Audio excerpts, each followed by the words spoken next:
बोंधू अशोक खरातनं सावकारी व्यवसायामध्ये देखील आपलं मोठं जाळं निर्माण केलं होतं अशी माहिती आली आहे। सावकारी व्यवहारांमध्ये कोणतीही अधिकृत नोंद नसल्यामुळे सर्व व्यवहार पूर्णपणे बेकायदेशीर पद्धतीने चालवत असल्याची देखील माहिती सूत्रांनी दिली आहे।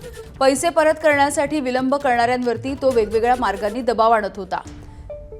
सावकारी व्यवसायामध्ये काही बडे राजकारणी अधिकारी वर्गाचा सहभाग असल्याचा देखील संशय आहे। खरातचे काही बडे भक्त त्याचा काळा पैसा सावकारीसाठी पुरवत असल्याचा संशय आहे। एसआयटी आर्थिक कागदपत्रांची तपासणी करत असताना काही महत्त्वाच्या बाबी देखील समोर येण्याची शक्यता आहे।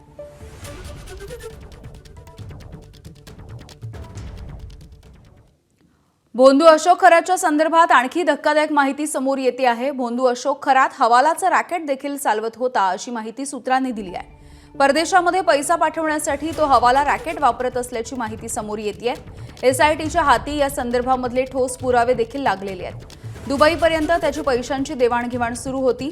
खरातचे अनेक बडे भक्त अधिकारी त्याला या कामामध्ये मदत करत होते असंही कळतंय। त्यामुळे हा आर्थिक गुन्हा आंतरराष्ट्रीय स्तरावरती पोहोचण्याची शक्यता आहे।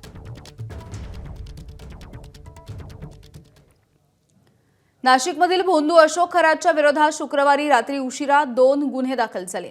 एका महिलेचं लैंगिक शोषण केल्याच्या प्रकरणी 1 गुन्हा दाखल झाला, तर एका कापड व्यावसायिकाची आर्थिक फसवणूक केल्याच्या प्रकरणी अशोक खरात याच्या विरोधात गुन्हा दाखल करण्यात आलेला आहे। त्यामुळे अशोक खरातवरती आतापर्यंत एकूण 10 गुन्हे दाखल करण्यात आलेत। यामध्ये महिला अत्याचाराच्या प्रकरणी 8 गुन्हे दाखल करण्यात आलेत, तर आर्थिक फसवणुकीच्या प्रकरणी 2 गुन्हे दाखल झाले आहेत।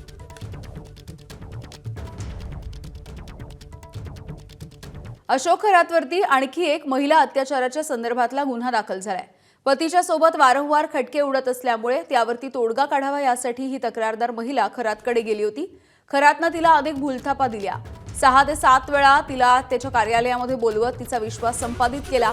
यानंतर ऑगस्ट 2024 मध्ये खरातनं तिला आणि तिच्या पतीला नाशिकच्या कॅनडा कॉर्नरवरच्या कार्यालयामध्ये बोलवलं। तिथे तांब्यामधलं पाणी देऊन तिच्यावरती लैंगिक अत्याचार केला।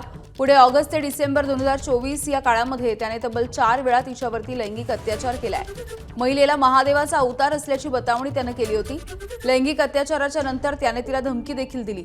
महिलेनं कोणासमोरही हे काही उघड केलं तर तिच्या मुलांना मारण्यासह तिचं आयुष्य उद्ध्वस्त करण्याची धमकी त्याने दिली होती।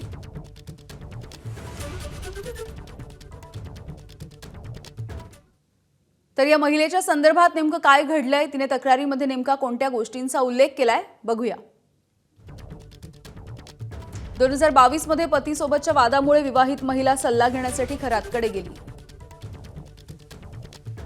चुकीच्या तारखेला लग्न झालं आणि त्यामुळे वाद होत असल्याची बतावणी खरातनं केली।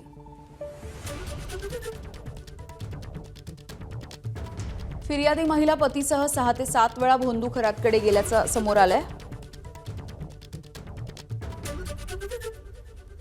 ऑगस्ट 2024 ला नाशिकच्या कॅनडा कॉर्नर कार्यालयामध्ये खरातनं या पती पत्नीला बोलावलं।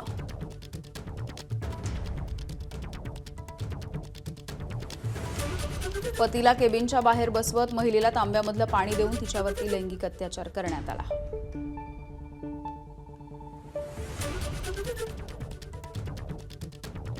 ऑगस्ट ते डिसेंबर 2024 या काळामध्ये तब्बल 4 वेळा या महिलेवरती अत्याचार झालाय।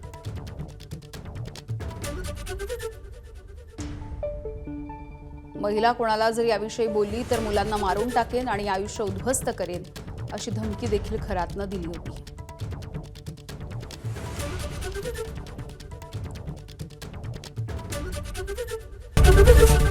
एबीपी माझा, उघडा डोळे बघा नीट।